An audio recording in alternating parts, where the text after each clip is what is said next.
जय Hind and hello guys, स्वागत है आपका आपके अपने YouTube चैनल ज्ञानदेही होस्ट में। और इस वीडियो में मैं आपको बताने वाला हूं यूकेपीएससी यानी कि Uttarakhand police constable solved paper या फिर कह लीजिए कि आंसर की के बारे में, जहां पर आपको इस क्वेश्चन पेपर के आंसर बताए जाएंगे। तो आप इस वीडियो को देखते रहिए, मैं आपको इसके बारे में स्टेप बाय स्टेप पूरी जानकारी देने वाला हूँ। एंड गाइज, अगर आपको किसी भी सवाल के आंसर में कोई भी डाउट हो तो वो आप कमेंट के माध्यम से सभ्य भाषा का इस्तेमाल करके बता सकते हैं। अब चलिए बात करते हैं एक करके इन सभी क्वेश्चन के आंसर के बारे में। तो ये जो आपका एग्जाम है ये आपका 18 दिसंबर 2022 को हुआ। इसमें आपकी एग्जाम टाइम सुबह 11 से दोपहर 1 बजे तक था। तो सबसे पहला इसके अंदर पार्ट है आपका सामान्य हिंदी का। तो इसमें आपका पहला सवाल है कि जब लिखने से कोई अंश छूट जाता है तो उसे प्रदर्शित करने के लिए कौन सा चिन्ह प्रयुक्त होता है। तो यहाँ पर आपका ऑप्शन ए है प्रश्नवाचक, ऑप्शन बी अल्पविराम, ऑप्शन सी निर्देशक, ऑप्शन डी हंस पद।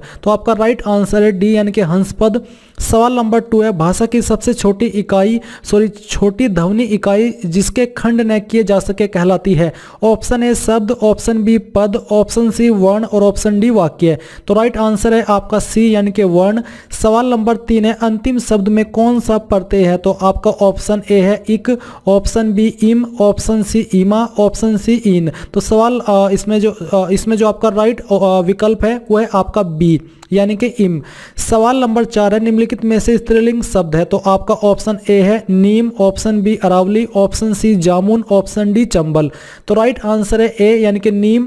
सवाल नंबर 5 है रेलगाड़ी किन भिन्न भिन्न भाषाओं के शब्दों के जोड़ से बना है। ऑप्शन ए हिंदी प्लस अरबी, ऑप्शन बी अंग्रेजी प्लस हिंदी, ऑप्शन सी फारसी प्लस संस्कृत और option D Hindi plus Urdu. तो राइट आंसर है बी यानी कि अंग्रेजी प्लस हिंदी। सवाल नंबर 6 निम्नलिखित में अग्नि का पर्यायवाची नहीं है। तो ऑप्शन ए आग, ऑप्शन बी अनल, ऑप्शन सी अनिल, ऑप्शन सी वेसनार। तो आपका राइट आंसर है आपका सी यानी कि अनिल। सवाल नंबर 7 है सदानंद में संधि है। तो ऑप्शन ए है व्यंजन संधि, ऑप्शन बी स्वर संधि, ऑप्शन सी गुण संधि, ऑप्शन डी यण संधि। तो राइट आंसर है ए यानी कि व्यंजन संधि। सवाल नंबर 8 है आपकी यात्रा मंगलमय हो किस प्रकार का वाक्य है। तो आप ऑप्शन ए है संदेहवाचक, ऑप्शन बी संकेतवाचक, ऑप्शन सी विस्मयवाचक, ऑप्शन डी इच्छावाचक। तो राइट आंसर है आपका डी यानी कि इच्छावाचक। सवाल नंबर 9 है आकाश के तारे तोड़ लाना मुहावरे का अर्थ है। ऑप्शन ए बहुत बड़ा या असंभव कार्य करना, ऑप्शन बी अपना काम निकाल लेना, ऑप्शन सी भरसक प्रयत्न करना, ऑप्शन डी चुनौती स्वीकार करना। तो राइट आंसर है आपका ए यानी कि बहुत बड़ा या असंभव कार्य करना। सवाल नंबर 10 है टिप्पण की भाषा होनी चाहिए। ऑप्शन ए भाव प्रधान, ऑप्शन बी कल्पना प्रधान, ऑप्शन सी वस्तु प्रधान और ऑप्शन डी काव्यात्मक। तो राइट आंसर है आपका ऑप्शन ए यानी कि भाव प्रधान। सवाल नंबर 11 शब्दावली का अर्थ है। ऑप्शन ए भाषा का केंद्रीय अंश, ऑप्शन बी शब्दों के विभिन्न स्रोत, ऑप्शन सी अन्य भाषाएं मिलकर, ऑप्शन डी शब्दों का समूह। तो राइट आंसर है डी यानी कि शब्दों का समूह। सवाल नंबर 12 है कंप्यूटर के संदर्भ में चाणक्य नाम है। ऑप्शन ए कंप्यूटर के एक प्रकार का, ऑप्शन बी कंप्यूटर प्रोग्रामिंग का, ऑप्शन सी कंप्यूटर के एक फ़ॉन्ट का और ऑप्शन डी कंप्यूटर के प्रोग्रामिंग ऑपरेटिंग सिस्टम का। तो राइट आंसर है आपका सी यानी कि कंप्यूटर के एक फ़ॉन्ट का। सवाल नंबर 13 है कबीर निम्नलिखित शाखा के प्रतिनिधि कवि है। ऑप्शन ए प्रेमाश्री, ऑप्शन बी ज्ञानश्री, ऑप्शन सी रामाश्री, ऑप्शन डी कृष्णाश्री। तो राइट आंसर है आपका बी यानी कि ज्ञानाश्री। सवाल नंबर 14 है श्री कृष्ण गीतावली की रचयिता है। तो option A Surdas, option B Raidas, option C Tulsidas और ऑप्शन डी रसखान। तो राइट आंसर है सी यानी कि तुलसीदास। सवाल नंबर 15 है कर्म भूमि के लेखक का नाम है। Option A Satyajit Ray, option B Shekhar Joshi, option C Krishnachandra, option D Premchand. तो राइट आंसर है आपका डी यानी कि प्रेमचंद।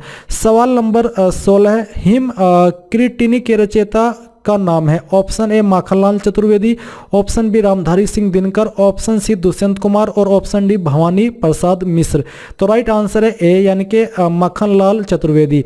सवाल नंबर 17 है महादेवी वर्मा के रेखाचित्र भक्तिन के प्रमुख पात्र भक्तिन का वास्तविक नाम है।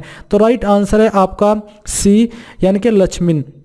सवाल नंबर 18 है, भारतीय आर्य भाषा के विकास क्रम में पाली व प्राकृत के उपरांत तीसरी भाषा है। तो राइट आंसर आपका इसका है सी यानी कि अपभ्रंश।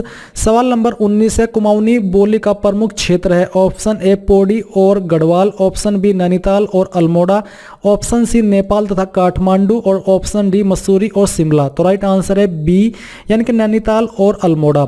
सवाल नंबर 20 है, देवनागरी लिपि का जन्म हुआ। ऑप्शन ए खरोष्टी से, ऑप्शन बी रोमन से, ऑप्शन सी ब्राह्मी से, ऑप्शन डी फारसी से। तो राइट आंसर है सी यानी कि ब्राह्मी से।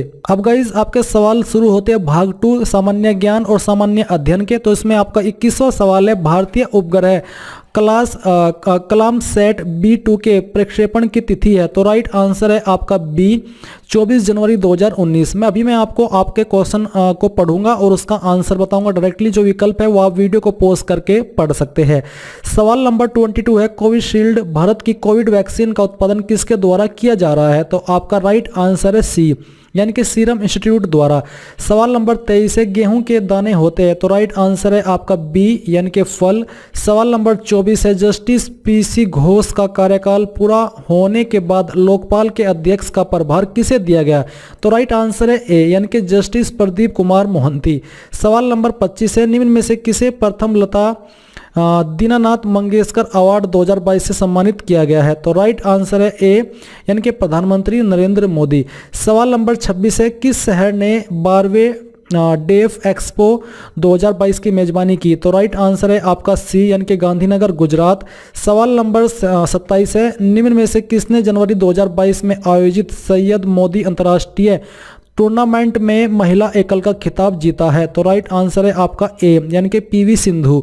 सवाल नंबर 28 है, निम्न में से किस ऑपरेशन के अंतर्गत भारत सरकार द्वारा भारत के मेडिकल छात्रों को यूक्रेन से भारत ला गया। तो आपका राइट आंसर है ए यानी कि ऑपरेशन गंगा। सवाल नंबर 29 है, निम्नलिखित में से कौन सा विकल्प ऑपरेटिंग सिस्टम का उदाहरण है। तो आपका राइट आंसर है डी यानी कि ऊपर के सभी, जिसमें कि विंडोज, लिनक्स, मैक OS ये सभी है। सवाल नंबर 30 है, 1 टेराबाइट में शामिल है। तो आपका राइट आंसर है ए यानी कि 1024 गीगाबाइट। सवाल नंबर 31 है, ईमेल के माध्यम से भेजे जाने वाले अवांछित वाणिज्यिक संदेशों को कहा जाता है। तो राइट आंसर है डी यानी कि स्पैम। सवाल नंबर 32 है, भारत का IT अधिनियम किस वर्ष में अस्तित्व में आया। तो राइट आंसर है बी यानी कि 2000। सवाल नंबर 33 है, महावीर का जन्म कहाँ हुआ था। तो राइट आंसर है इसका डी यानी कि वैशाली। सवाल नंबर 34 है, कुतुब मीनार के प्रवेश द्वार का नाम है। तो राइट आंसर है आपका सी यानी कि अलाई दरवाजा। सवाल नंबर 35 है, निम्नलिखित में से कौन ऊर्जा का नवीकरणीय स्रोत है। तो आपका राइट आंसर है डी यानी कि सूर्य का प्रकाश। सवाल नंबर 36 है, बोस्टन चाय पार्टी किससे संबंधित थी। तो राइट आंसर है आपका ए यानी कि अमेरिकी क्रांति। सवाल नंबर 37 है, बुशमैन का क्षेत्र है। तो राइट आंसर है आपका डी यानी कि कालाहारी मरुस्थल। सवाल नंबर 38 है, भारत वन स्थिति सर्वेक्षण 2021 के अनुसार निम्नलिखित राज्यों में से किस एक में सर्वाधिक वन क्षेत्र है। तो राइट आंसर है आपका बी यानी कि छत्तीसगढ़। सवाल नंबर 39 है, मीटियोर अभियान में से किससे संबंधित है। तो यहाँ आपको काफी विकल्प दिए गए हैं, 4 विकल्प है बेसिकली, 3 इनमें से चौथा है इनमें से कोई नहीं। तो इसका राइट आंसर है आपका भी अवेलेबल नहीं है, माफी चाहता हूँ। सवाल नंबर 40 है, सिवास मुद्रम जल प्रपात निम्न नदियों में से किस पर स्थित है। तो राइट आंसर है आपका सी यानी कि कावेरी। सवाल नंबर 41 आता है, निम्न में से कौन लोकसभा का प्रथम अध्यक्ष था। तो राइट आंसर है आपका बी यानी कि GB मावलंकर। सवाल नंबर 42 है, भारतीय संविधान के निम्न में से किस अनुच्छेद द्वारा अस्पृश्यता का उन्मूलन किया गया है। तो आपका यहाँ पर राइट आंसर है सी यानी कि अनुच्छेद 17। सवाल नंबर 43 है, शहरी स्थानीय स्वशासन से संबंधित 76वें संवैधानिक संशोधन अधिनियम के पारित होने के समय भारत के प्रधानमंत्री कौन थे। तो राइट आंसर है बी यानी कि PV नरसिम्हा राव। सवाल नंबर 44 है, अब तक सर्वोच्च न्यायालय के कितने न्यायाधीश महाभियोग की प्रक्रिया द्वारा पदच्युत किए गए हैं। तो यहाँ पर आपका राइट आंसर है डी यानी कि कोई नहीं। सवाल नंबर 45 है, आर्थिक सर्वेक्षण 2021-2022 के अनुसार कौन सा देश भारत का सर्वोच्च निर्यात गंतव्य है? तो राइट आंसर है आपका बी, यानी कि संयुक्त राज्य अमेरिका, यूएसए। सवाल नंबर 46 है, निम्न में से कौन सा भारत सरकार की काश्तकारी व्यवस्था में सुधार का अंग नहीं है? तो राइट आंसर है ए, यानी कि लगान का नियमन। सवाल नंबर 47 है, किन दो बैंकों का हाल ही में पंजाब नेशनल बैंक में विलय किया गया है? तो इसमें आपका राइट आंसर है बी, यानी कि ओरिएंटल बैंक ऑफ कॉमर्स एवं यूनाइटेड बैंक ऑफ इंडिया। सवाल नंबर 48 है, निम्नलिखित में से कौन सी भारत में संघीय वित्त की समस्या नहीं है? तो राइट आंसर है आपका डी, यानी कि वित्त आयोग का बढ़ता हुआ महत्व। सवाल नंबर 49 है, उस एकमात्र विदेशी शक्ति का नाम बताएं जिसने सन 1857 के विद्रोह को दबाने हेतु अंग्रेजों को सक्रिय रूप से सहयोग दिया? तो राइट आंसर है सी, यानी कि नेपाल।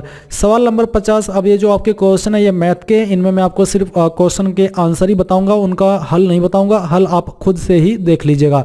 तो क्वेश्चन नंबर 50 है आपका, जो इसका राइट आंसर है वो है आपका ए, यानी कि 77। सवाल नंबर 51 आप देखेंगे तो इसका जो राइट आंसर आएगा वो है आपका बी, यानी कि 73। सवाल नंबर 52 आपका, यहाँ पर आप इसको पढ़ेंगे कि एक कार दो स्टेशनों के बीच 60 किलोमीटर प्रति घंटा की औसत चाल से जाती है और 90 किलोमीटर प्रति घंटा की औसत चाल से वापस आती है।